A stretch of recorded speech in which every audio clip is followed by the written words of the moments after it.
Hey, everyone. Welcome to Locked On Lakers for Tuesday. Brian Kamenetsky, Andy Kamenetsky, Walker Kessler.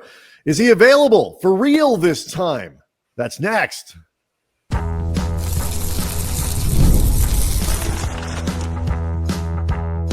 You are Locked On Lakers, your daily Los Angeles Lakers podcast, part of the Locked On Podcast Network, your team every day.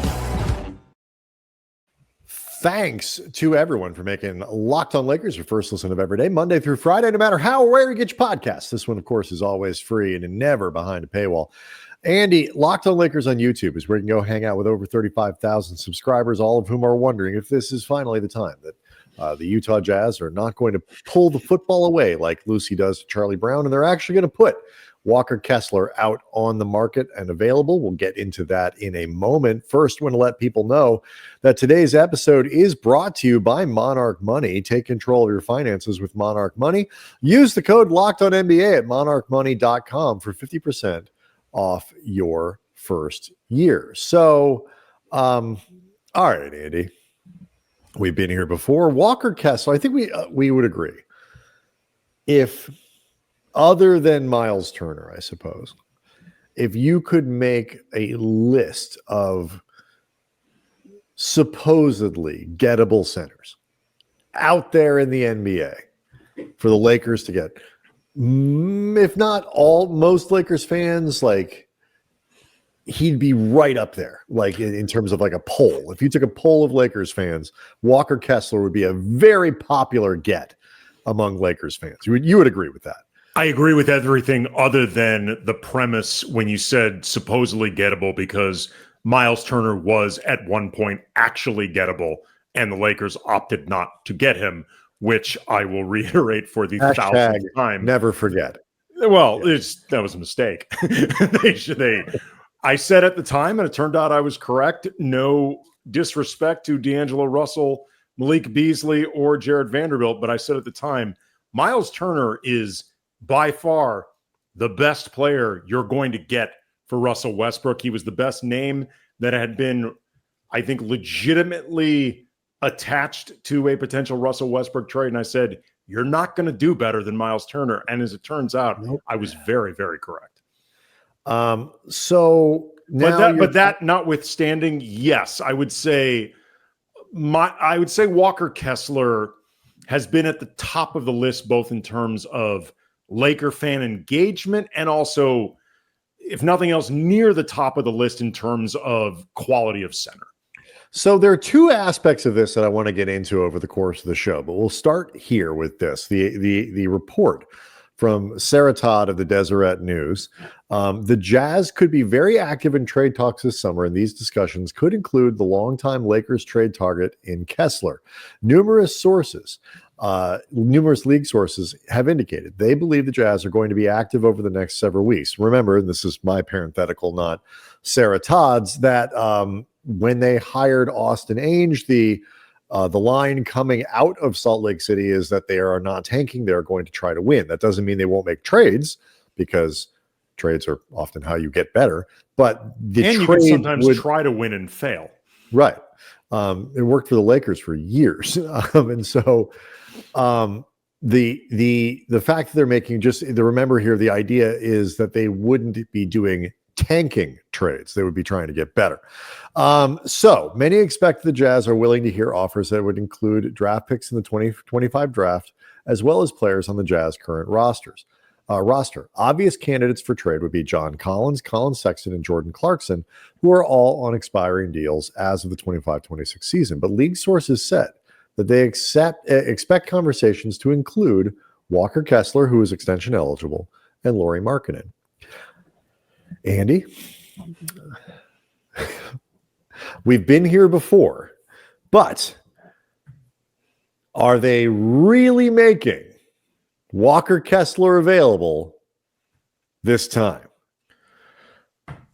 I mean, look, I'm not going to pretend that I know the ins and outs of everything going on with the Utah Jazz, although really it would be both good for our knowledge and also some quality sucking up if I just went to the head of the Locked On Network, David Locke, who is the radio voice for the Utah Jazz and also the host of Locked On Jazz and would be a great source in all this, and we would look awesome in the process. So I probably should be sending a few more texts to David, but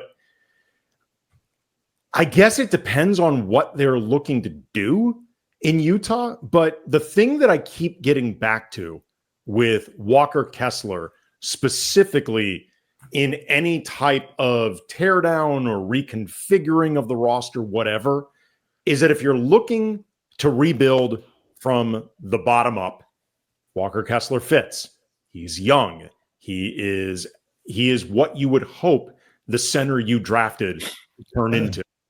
He is good enough that if you are looking to win right now, you can play him. He is a walking double-double. He is a good defensive presence.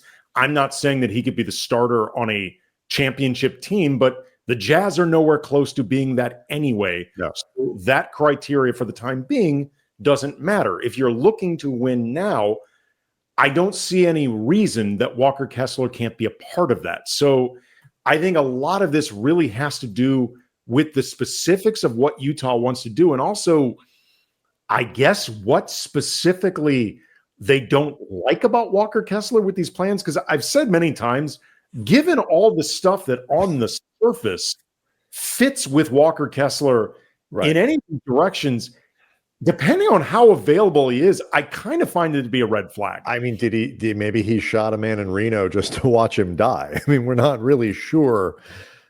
I mean, Kessler, for people who don't know, averaged 11 points a game last season, 4.5 offensive rebounds, 12.5 overall.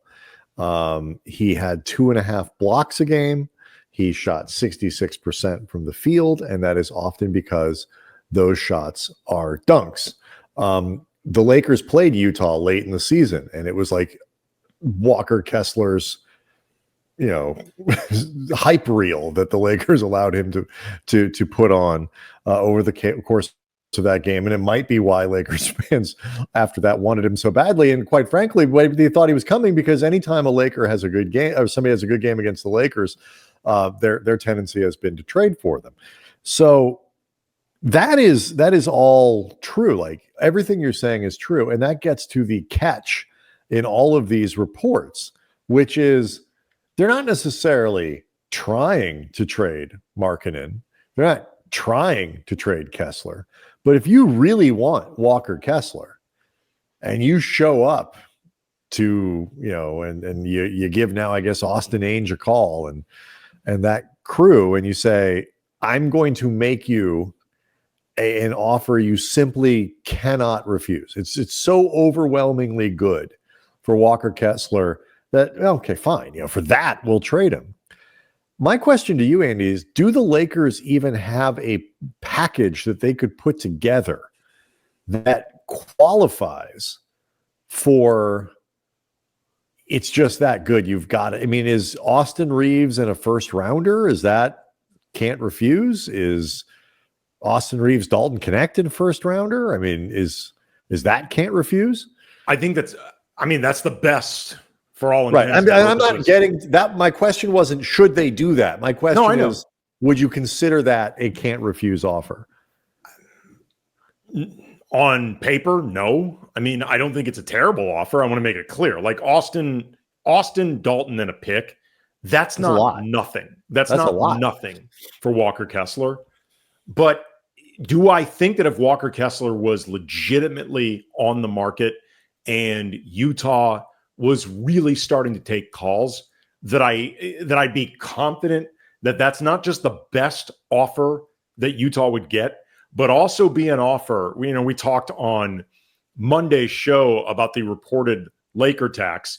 So, whether you're talking specifically about dealing with Dallas or just the general resentment that has been around the league, often perceived against the Lakers for pick all sorts of reasons. Now picture that while dealing with two Ainges, not just one Ainge, two Ainges. Like that feels like a lot, meaning, obviously Danny Ainge did help facilitate the Luka deal, though one wonders how much he actually knew he was facilitating. But regardless, Austin, Dalton in a first, that's not a nothing offer. Do I think that would be the best offer around the league? I can't say with certainty. If someone really wants Walker Kessler, I feel like that could be beatable. Yeah. Oh, I think that's probably true. And what's interesting to me, and we'll do more of this on the break and then get to the second part of this that I'm interested in here in this conversation is like, you got to, is Austin, even if you think it's an overpay, and it may be, I mean, again, Austin depends what you value, Austin and a pick and Connect, and especially too, real quick, stuff will have to come back from Utah to make the money work. I mean, Collin Sexton is a name that gets thrown around. Utah's got a lot of young players who don't make a lot of money, so there are only so many players you can stick in a deal like this. And so, you start to question what it would look like. I will cover two things about this that I think make it tricky. We'll get to it next.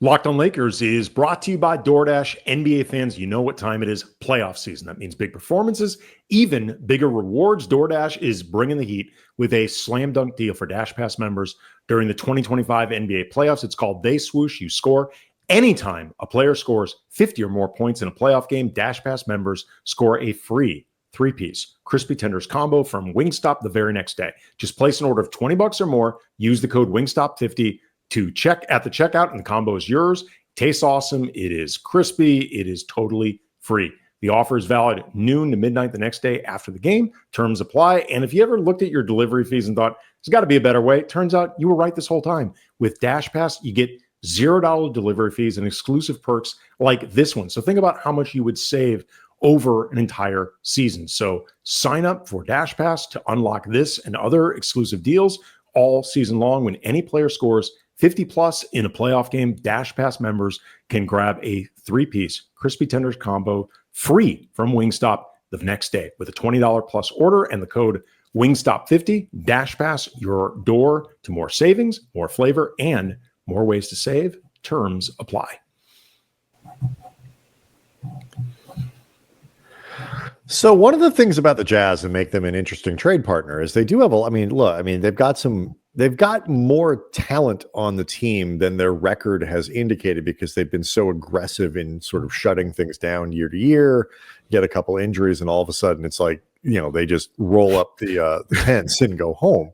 Get or invent a couple injuries depending on so they have Lauri Markkanen as, long-term signed guy's 28 years old. And, in theory, if you're going to rebuild, you trade Markkanen because he doesn't fit into your timeline. And then beyond that, they got a bunch of young players. Kessler makes 4.9, and then, is next year, and then is a restricted free agent after that, again, extension eligible. Lakers will sign him for, but like for now, he's only a $5 million guy. So if you're putting in for, like Austin Reaves, we're going to have some money coming back. Is it Jordan Clarkson? Is it Collin Sexton? Is it John Collins? But like Collins is a pretty good player too. And when you start to factor in all these other guys, makes like $29 million. Okay, well, what about if you start now getting to the Rui questions and you can construct an interesting trade with a team like Utah. But if they're trying to get better rather than worse, that makes it much harder for the Lakers, because they have fewer things to offer a team that's trying to improve while still giving them back assets that make the Lakers better. Because remember, the Lakers are not trying to tank. So that becomes hard. And it's, then now you have to have a team too that wants, and this is true of everybody, if Reaves is your biggest trade chip, and he is, you need a team that wants or needs Austin Reaves. You mentioned that team, sort of, maybe, I don't know. I mean, that doesn't scream a team that needs Reaves.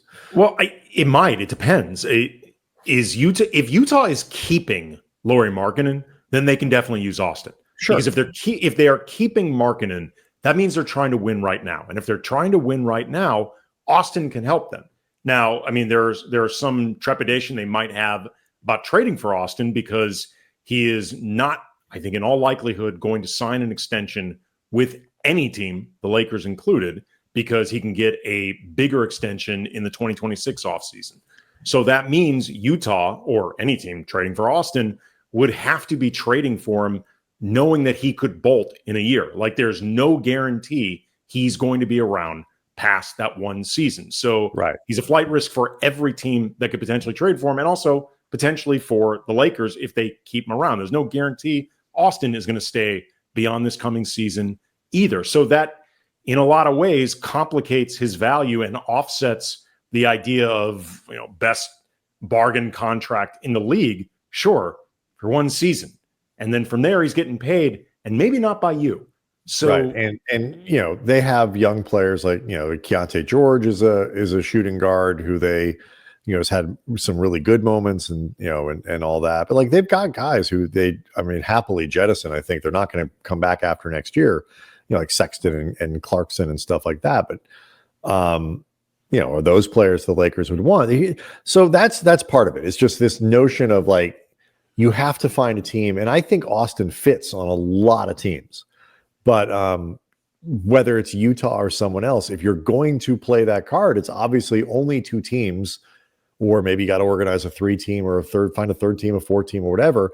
You got to route Austin somewhere that he, that to a team that wants him and still get what you want back because the Lakers aren't rebuilding. It's a tricky situation. I thought Utah is a really good example of how that can be hard to construct. I think with Utah, if the Lakers wanted to get in on the Walker Kessler sweepstakes, if the sweepstakes actually start, and again, I'm not convinced that they will, but that's only, in my mind at least, that's only going to happen if they're keeping Markkanen. Because if they're getting rid of Markkanen as well and really looking to try to win, but with a group that is rebuilding, Austin makes no sense for him whatsoever. None. And also too, if they're getting, and I also think if they do end up trading Markkanen, it probably just means that they were lying about trying to win right away. So we'll see. Well, the point being though, maybe they are willing to try to win in terms of we will put our best young players out there and instruct them to try to win, all the while knowing they're going to lose more games than they win because they're not good enough. But the larger I consider that not trying to win. But I will say this: if that happens, then all of a sudden it makes a little bit more sense that they might try to trade Kessler if they don't want to extend him either. But then the problem, but not a lot. Well, it still doesn't convince me that they would trade Kessler. But then the larger problem is, at that point, for what Utah would want, the best offer the Lakers could make is Dalton Knecht in a first. And I promise you, that's unless the rest of the league it really does not like Walker Kessler at this point, you have to think, why do the Lakers want him? There's no way Dalton Knecht and a first is the best you're getting for Walker Kessler. So, and the point again, so people understand, the point of this exercise, at least to me, isn't about like the debate over what the right trade is for Walker Kessler. Is this too much? Is this too little? We can have that. We've established the right trade. They can only do one. Right. That's it. Well, but I'm saying, but like, is that, I think the idea that you could get Kessler from Utah without Reaves is a pipe dream. I don't see how that's possible. But like the point of this is, to me, going through all of these things is just how complicated it can be. And then like this sort of, like you said, the point you made is a great one. If they're trying to compete, then maybe it makes you could argue that Austin makes them better, but then if you're trying to compete, why are you giving up Kessler? Is this great rock in the middle of the lineup? And the minute they're not, Austin doesn't make any sense anymore. So the other half of this equation, though, that I think is interesting is because why do people like Kessler? Solves a lot of Lakers problems. He is somebody who can get above the rim and dunk. He's not like running the floor like a gazelle, but like You can run stuff above the rim to Kessler. The Lakers showed that was possible by allowing him to dunk like 14 times in that game they played earlier in the year. He is an excellent rebounder. He is a very good rim protector. His defensive metrics are outstanding for a third-year player. I mean, like, they are legitimately great for a third-year player. So, okay, is he perfect? No, but he's definitely as good as you're going to get. When you can't get as good as you can get, what are the things that you should prioritize in a center? And I will frame this when we come back by telling a funny and slightly embarrassing story, and we'll do that next. First, though, I do want to tell you about Monarch Money. Most of you, I know I have, you've checked your bank account, you wondered, where did all the money go? And maybe you're dining out too much, maybe you're doing some shopping, maybe you've got expenses with the kids, whatever it might be. It is really easy to lose track, especially if you can't see your finances. What I mean by that is you need a dashboard. You need a personal CFO giving you full visibility so you can take control of your finances. That's really what Monarch Money is. And once you have visibility into your spending, that's when you can really change your spending. You get insights into how much you're spending. Maybe it's on, again, food delivery, eating out, little expenses, things like that. You know exactly how much your gas bill is, how much you're spending on gas every month, whatever it might be. You have the convenience of seeing it all in one place. So you're not going one spot for your investments, another spot for your bank account, another thing maybe, for a savings account or something like that. And because all of this can be integrated into one place, you get that financial command center, you get that visibility. So take control of your finances with Monarch Money. Use the code LOCKEDONNBA at monarchmoney.com for 50% off your first year. That's monarchmoney.com, code LOCKEDONNBA for half off your first year.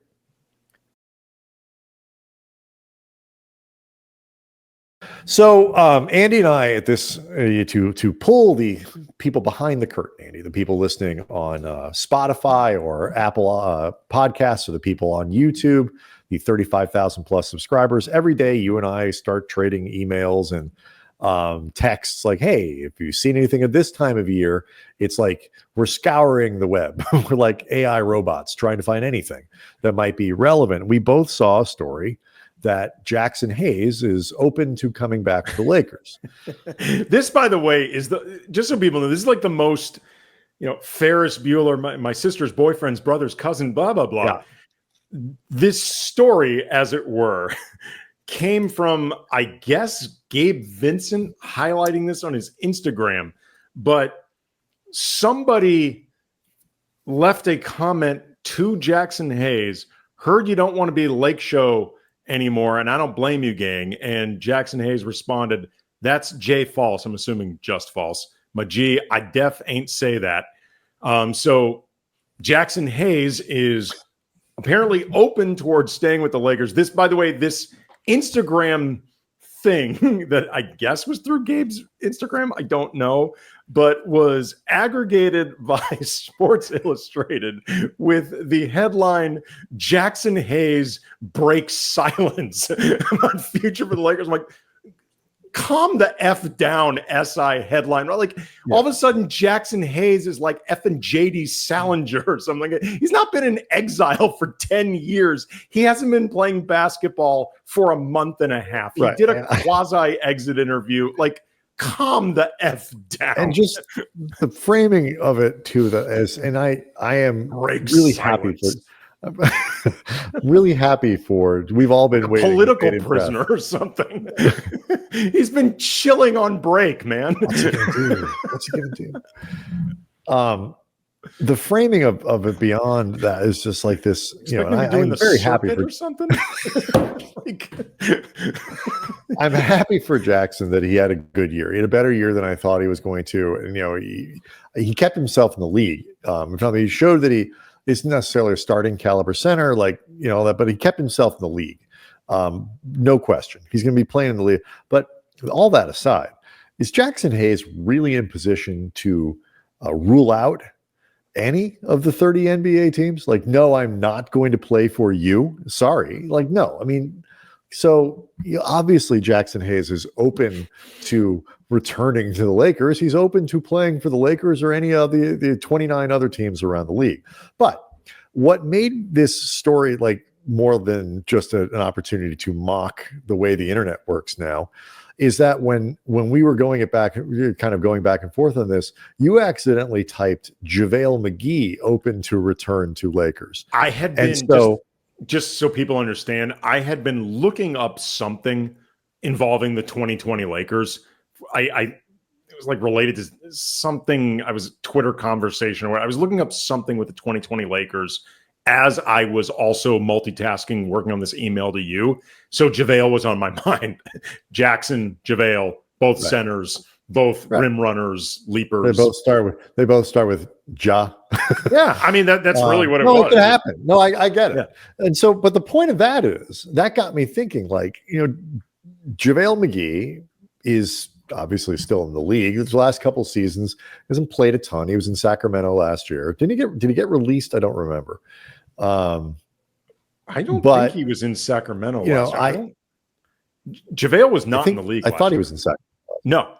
Oh, I thought he was in Sacramento for 23-24. He was not in the league last year at all. Well, then no, he's also probably open to a return. So, but if you looked, what's funny about, and it's not JaVale, but it's like, if you look at what he did in those last couple seasons, like, and you squint real hard, you can see like the defensive metrics weren't terrible in really short minutes. And, he's still kind of a per minute rebounder. Okay. Like, is he really good? No. Veterans minimum. Okay. Point here is, if you're not going to acquire a guy in a trade, you're kind of in that realm of JaVale McGee, who could maybe, let's just stipulate, JaVale McGee could give you 9 good minutes a game. We'll just stipulate for argument. I'm not sure it's true, but we'll just say. But you also know, it's only going to be 8 or 9 minutes. Like, that's it. He's going to be good at a couple things. Maybe he can still get above the rim, maybe block a shot here and there, but he's not going to fill other needs that you might have, namely playing more than 9 minutes a game. Which things do you prioritize? Because like Jakob Poeltl, for example, that you could get, theoretically in a trade, is a far better player than almost anybody you're going to find on the, free agent market. For the Lakers' ability to sign guys. Right. But is not a great fit for Luka in terms of the profile. He's going to clog the lanes, doesn't stretch the floor. Poeltl doesn't. Doesn't get above the rim. He's a relatively high percentage shooter, but he doesn't play above the rim at all. So you're not getting that lob threat. You get a shot blocker. He's a good rim protector. He's a good rebounder, but he's not a good fit in other ways.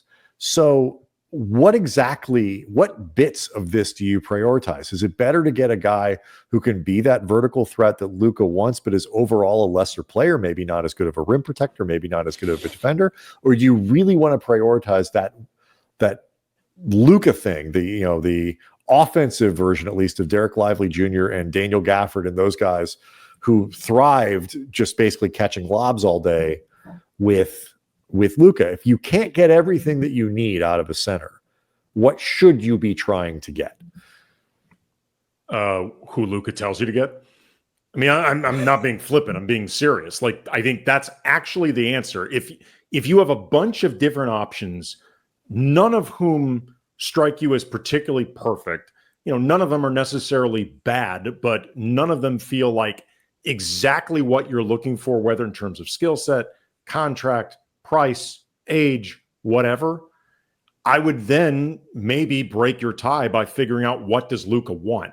Because if Luka has a strong preference, let's just say Luka has a strong preference towards Jakob Poeltl, which would seem counterintuitive to everything we have gathered Luka wants in a center, then one of two things are happening here. Either you don't quite understand what Luka wants, and if that's the case, maybe your options are wider than you even realized, because you've decided in just 2.5 months of Luka on the roster, you know exactly what he wants, and it turns out you don't. Or you may be in a situation where you're realizing, kind of like, we've made it clear, I don't neither one of us puts the Russell Westbrook deal entirely on LeBron and Anthony Davis. Like, we both believe that is something Rob wanted to do. Oh, yeah. And that Ginny wanted to do. It's a very Laker thing to do.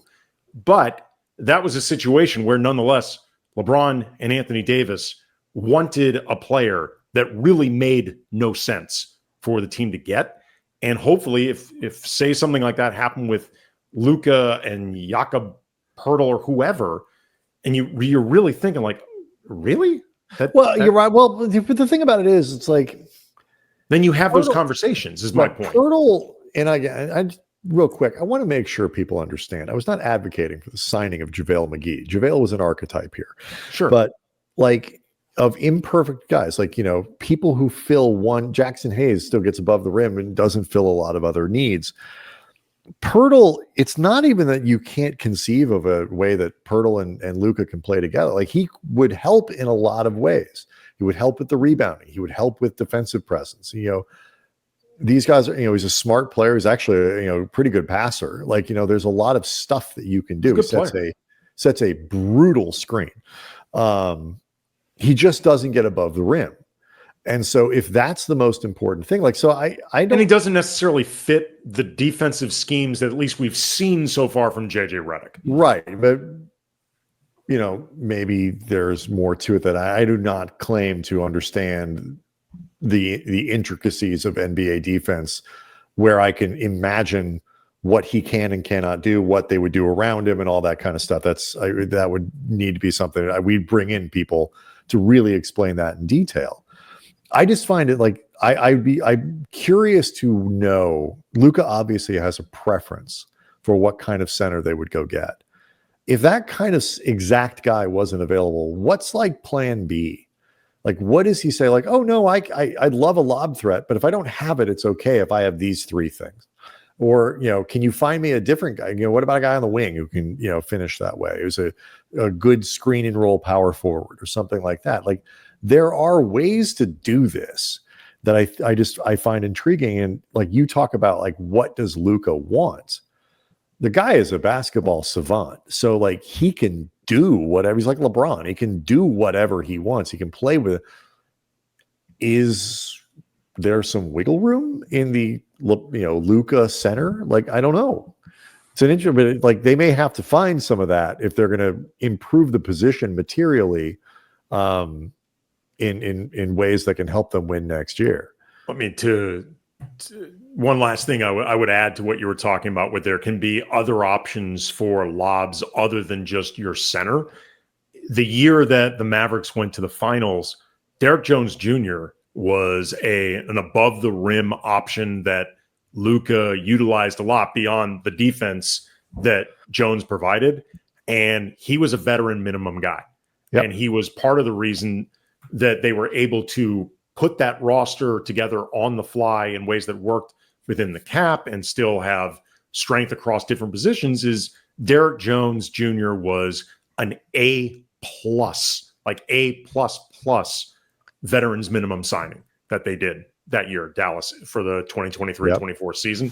The Lakers, regardless of what they do with centers, regardless of what they do with trades, regardless of what they do with the taxpayer mid-level, they're going to have to hit, if not an A++, at least like a B+ with one of their veterans. A couple Bs and B+. They're going to have to. Yeah. All right. Well, we will still get to the mailbag.